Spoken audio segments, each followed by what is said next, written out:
So good day sa inyo mga bossing. So for today's video ay troubleshoot tayo dito sa clicky natin.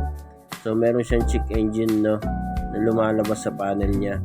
So naging main issue nito, meron siyang hagok. So every time nabubuksan ko yung engine, nagche-check engine siya, tapos kinabukasan mawawala, tapos babalik. Tapos pag trinottle mo siya, hahagok. Yun yung pinaka main issue niya. So dahil may diagnostic tools na tayo na nabili, ito troubleshoot na natin. Tingnan natin kung anong kalalabasan. Install na natin yung diagnostic tools natin mga boss para ma-check na natin yung trouble code niya. Then ma-delete na rin natin. So i-connect ko lang yung connector niya. Then yung battery tester. So kailangan pala muna niya ng battery voltage para gumana yung scanner natin para ma-check yung mga fault codes. Then connect ko na yung connector. Then yung battery tester kailangan muna ikabit. So wag kayo magkakamali magkabit ng positive tsaka negative na voltahe ng battery tester mga boss, kasi may posibilidad na sumabog yung ECU nyo o masira at hindi na gumana yung motor nya. So check natin, open natin yung engine. So ito, may check engine siya. So diagnose lang natin, double check natin yung full na ito tayo ng Honda.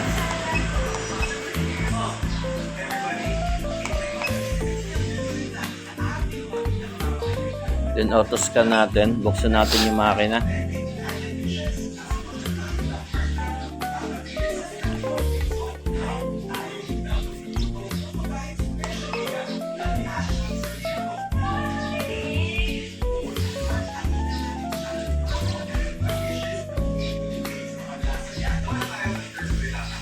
Then punta tayo ng fault codes, tingnan natin kung naging problema.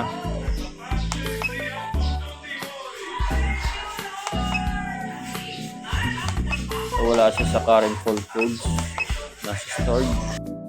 So ayun na nga, ayun na yung lumabas, TP sensor damage or short circuit. So dito mga boss, makikita kagad natin kung ano naging problema ng check engine na to.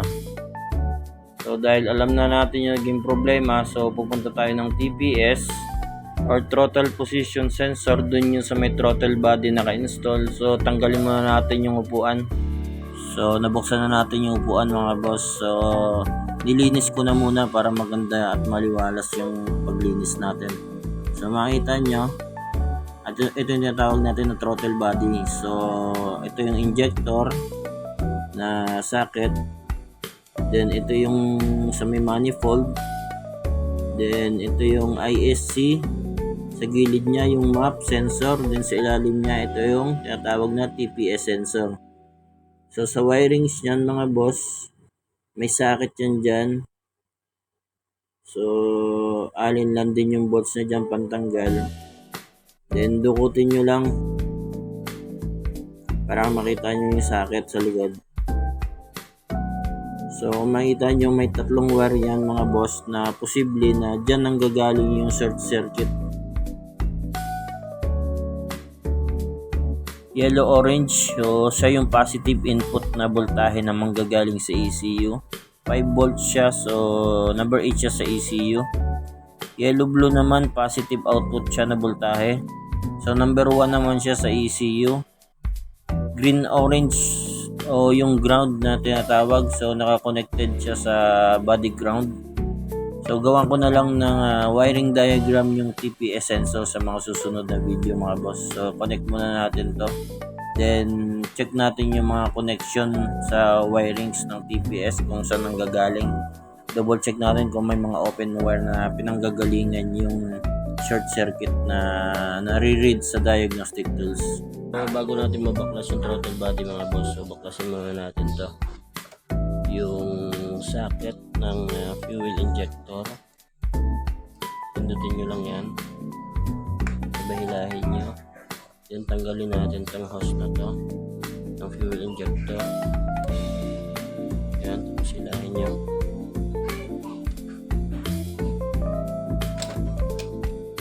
Tapos dito sa bracket gis din, tanggalin natin ito para mabaklas natin ang buto. Isa nga pala sa mga sintomas ng nagkaroon siya ng check engine mga boss ay yung pagkakaroon niya ng hagok. Tapos nagkaroon din siya ng check engine sa panel. Then paulit-ulit na check engine, kunyari magkakaroon ngayon, tapos kinabukasan mawawala. Tapos sa susunod na araw meron na naman. Kadalasan siya pag mainit yung makina, nagkakaroon siya ng check engine. Then pag binuhay mo yung makina, nawawala. Tapos bubuhayin mo ulit, meron na naman. Tapos pag trinotel mo, humahagok siya. Yun yung mga naging sintomas niya. Ngayon, kung wala kayong diagnostic tools, paghihinalaan nyo talaga yung spark plug tsaka spark plug cap. So dahil check engine siya, so yun na yung ide-direct to point nyo na TPS talaga siya. Kasi pag may mga check engine, ibig sabihin sa mga sensor yan.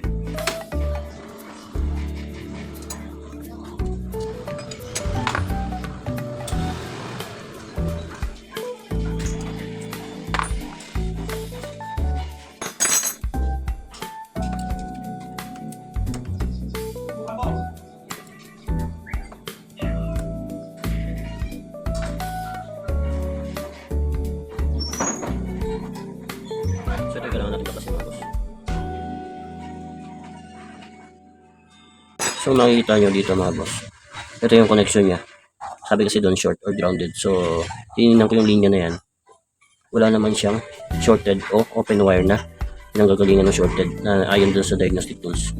So multi-tester natin mamaya kung okay pa yung voltahe pag manumano sa TPS. Tingnan natin sa multi-tester, kumpara natin sa diagnostic tools yung reading niya.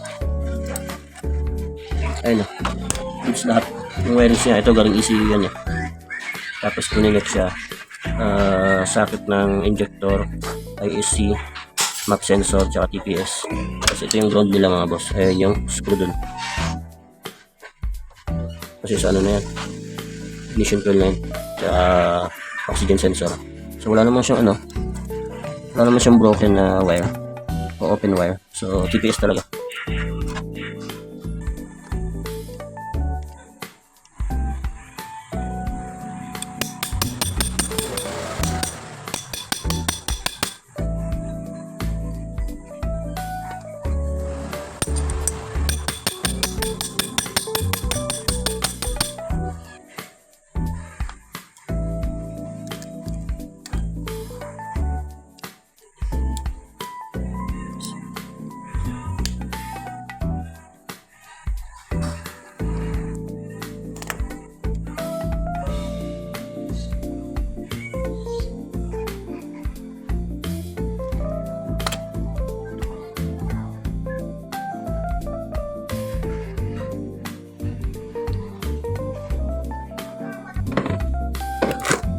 So dito kung makikita nyo mga boss, so ito yung TPS natin.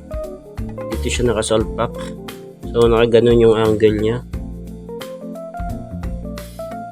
So naka 180 degrees siya, no?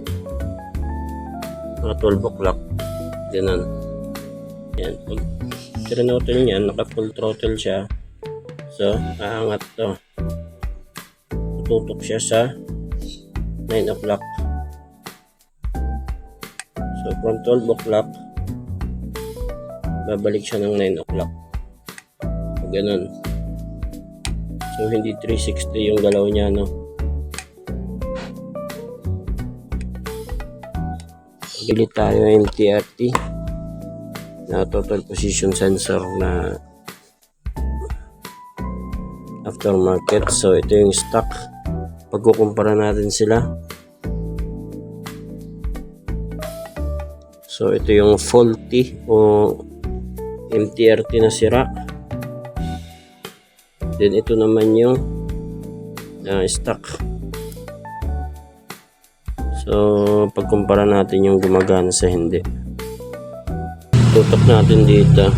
So nakaganyan yung angle niya. Bali dito to nakaharap sa kanan. Kasi nakapaganyan yan pag naka-install. So ito yung taas niya. So dito siya. So kabit lang natin dito sa gitna.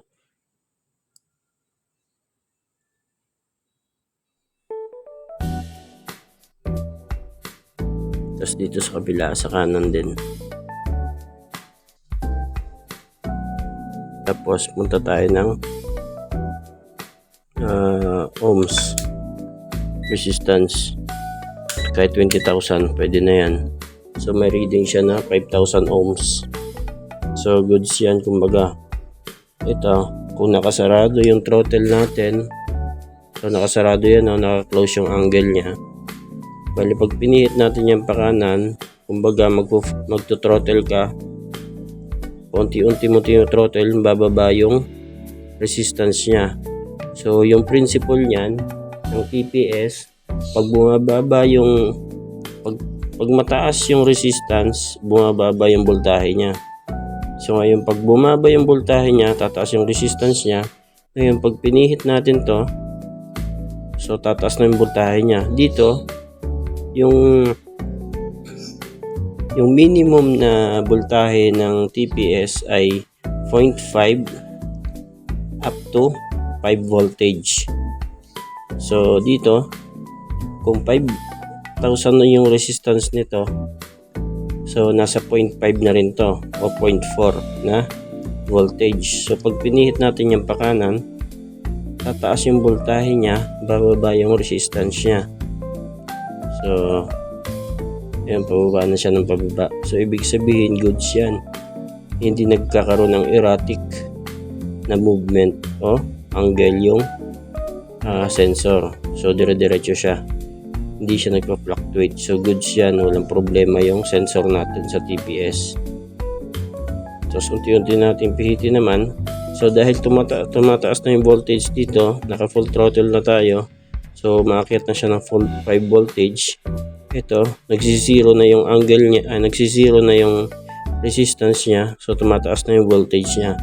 So pihit natin ulit pa kanan at pa kaliwa, counterclockwise naman. So tataas naman yung resistance niya, bababa naman yung voltage niya. So yan yung normal na TPS. So lipat natin dito. Ito kasi nabili ko isira din. Lipat natin dito.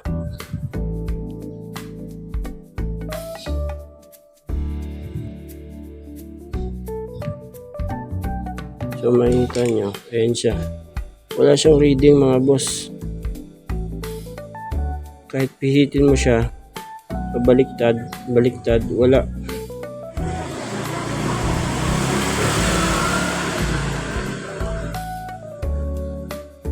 So signs yan na faulty yung TPS.